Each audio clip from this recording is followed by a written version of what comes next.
미국 국가안보국 NSA가 무려 35개 나라의 지도자를 도청해왔다는 비밀 문서가 드러났습니다. 전직 NSA 요원이죠. 스노든이 영국 가디언지에 넘긴 건데요.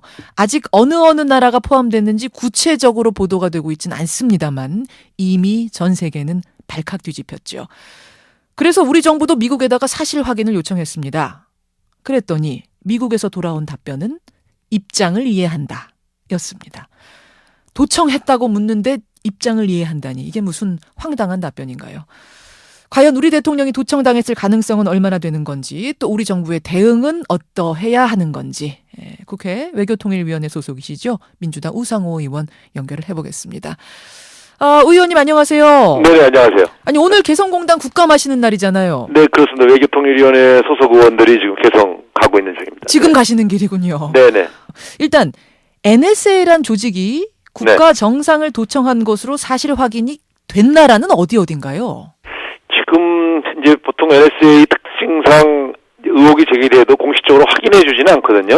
그러나 이것은 이제 미국 기밀 문서를 입수한 스노든 씨가 이걸 폭로해서 전직 요원 알게 된 거죠. 그런데 현재까지 이것에 대해 반응을 보이는 나라들을 보면 독일, 프랑스, 브라질, 스페인 등 상당히 그 미국의 전통적 우방국들이 포함되어 있습니다. 그렇죠. 그래서 35개국이라고 되어 있는데 35개국 전체 명단이 나와 있지는 않는데 추측해 보건대 이 정도의 우방국이 포함되어 있다면 대한민국도 포함됐을 가능성이 높다 이렇게 봐야 되겠죠. 포함됐을 가능성이 높다. 네, 왜냐하면 이제 북한 문제가 또 미국의 중요한 이슈이기 때문에 우리나라를 제외했을 이유가 특별히 있겠는가 이렇게 본다면 우리나라도 대사관 그다음에 또 대통령 다 포함됐을 가능성이 매우 높다 이렇게 보고 있죠.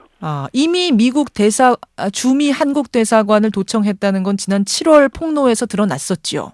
그때까지는 이제 우리나라에서 계속해서 확인을 요청했어도 입장을 표명하지 않고 입장을 이해한다 이런 수준에서 나오다가 어제 외교부 조태영 대변인이 밝힌 것을 보면 미국 측이 사실상 대사관 도청은 시인한 것으로 이렇게 풀이되고 있습니다. 그래서 어떤 근거로 그게 그렇게 풀이가 되나요? 어제 조태영 대변인이 얘기한 내용을 보면 그 NSA가 그 주미 한국 대사관을 도청했다는 의혹에 대해서 우리가 계속해서 그 질의를 했더니 미국 정부가 앞으로 이러한 형태의 정보 활동을 재검토하겠다라는 입장을 전해왔습니다. 재검토하겠다. 했다 안 했다 말은 없지만 재검토하겠다라는 답이었군요. 재검토한다는 뜻은 이제 그동안 해왔는데 이제는 앞으로 재검토한다는 건 앞으로 하지 않겠다.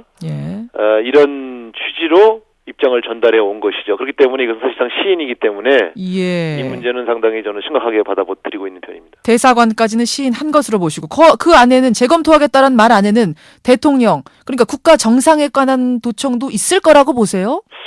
대한민국 대통령도 저는 당연히 도청이 됐다고 보고 있습니다. 당연히 됐을 것이다. 당연히라는 말씀을 쉽게 쓰지 않는 분인데 지금 당연이란 말씀 쓰신 거 보면 상당히 가능성을 높게 보시죠. 35개국이라고 하는 것은 굉장히 광범위한 나라를 도청한 겁니다. 그렇기 때문에 그것이 특별히 테러리스트가 포함되어 있는 나라들, 테러가 횡행하는 나라들에 대한 것이 아니었기 때문에 그렇다면 35개국에 대한민국이 안 들어갔겠느냐 그런 면에서 본다면 저는 이 문제는 계속해서 주시해서 정부가 대응을 해야 된다 이렇게 생각합니다. 아니 그나저나 우 의원님, 이 국가 정상의 이메일이라든지 전화 같은 건 상당히 보안이 엄격할 텐데 도대체 이거 어떻게 도청을 합니까? 글쎄 말이죠. 이것을 근데 이제 뉴욕 타임스가 보도한 내용을 보면은 이제 약간 그 일련의 그 기술이 나타나고 있는데요. NSA가 빅데이터 센터를 만드는데 한 2조 원까지 돈을 들이고 있거든요. 근데 보면 이게 이제 인터넷과 휴대전화 등에 활용되고 있는 그런 모든 암호 기능을 무력화시키는 프로젝트가 가동되어 왔다는 겁니다. 모든 암호를 풀어내면 그 다음엔 다 들을 수 있는 거예요. 그렇죠. 이제 암호를 다 풀어낸 다음에 해커가 마음대로 들어들 수 있는 그런 백도어 뒷문을 설치해가지고 이거는 이제 NSA가 마음대로 들어들 수 있는 그런 기술을 갖고 있는 것이죠. 그렇기 때문에 각 나라 대통령들이 흔히 이제 암호화된 그 휴대폰을 쓰고 있는데요. 비화기라고 그래서 도청이 잘 안 되도록 만든 기능을 탑재한 그런 그 핸드폰을 쓰는데 이걸 다 풀 수 있는 기술을 갖고 있다는 거죠. 그래요. 네, 그렇기 때문에 각국의 정상들이 정확하고 있는 거거든요. 이게 어떻게 우방국의 대통령의 전화를 엿들을 수 있나? 상당히 유럽 같은 경우는 상당히 충격적인 그런 반응을 보이고 그렇죠. 연일 각국 정상들이 지금 문제를 제기하고 회의를 하고 있거든요.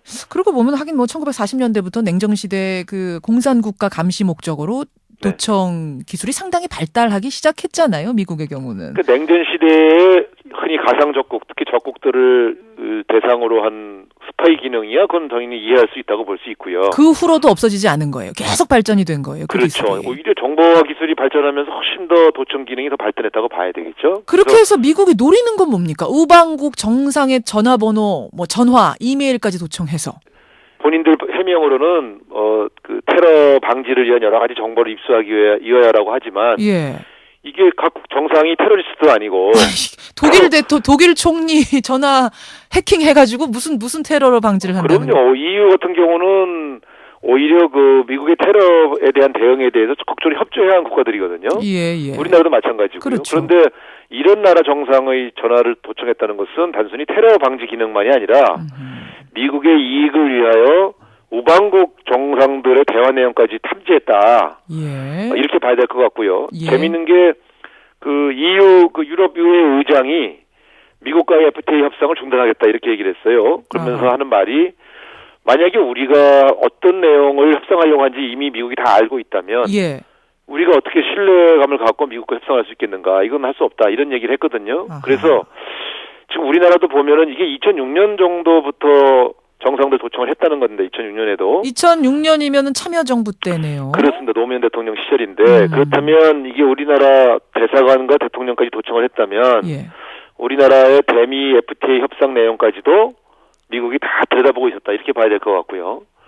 우리는 완전히 발가벗겨진 채 FTA 협상을 한 게 아니냐.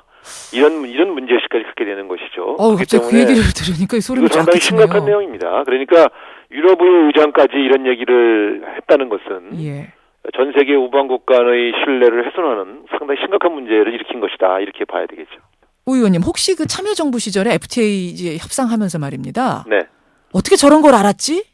어떻게 저런 카드를 들고 왔지? 이렇게 뭐 흠칫 놀랐다든지 이런 이야기 그 외교가 주변에서 들으신 적은 없으세요? 제가 들은 내용이 좀 일부 있는데요. 그건 뭐 정확히 확인된 건 아닙니다만 미국과 협상에 가면 우리 협상 전략을 상당히 파악한 상태에서 협상한 듯한 느낌이 들었다. 그래서 당시에 그 협상에 참여했던 일부 인사들은 이게 외교부나 혹은 국내 우리 그 정책 결정 과정에 참여한 사람들 중에 정보를 좀 흘린 사람이 있는 게 아닌가 하는 의심도 했다는 얘기 들었었거든요. 우리 쪽에 스파이나 엑스맨 있는 거 아니야? 어떻게 우리 패를 저렇게 다 보고 나와? 이런 얘기를. 뭐 100%는 아니겠지만 또 아는 척은 안 했겠지만 상당히 우리 것을 알고 있었던 느낌이 들었다는 그런 이야기를 제가 개인적으로 들은 적이 있어요. 그래서 뭐 100% 확인된 게 아니기 때문에 단정적으로 얘기할 수는 없으나 지금 이런 상황에서 본다면 상당히 의심이 가는 게 사실이죠. 예를 들어 76년도에 우리 코리아 게이트가 있었지 않습니까? 그때 박정희 대통령이 박동선을 고용해서 이제 미국 의회 의원들을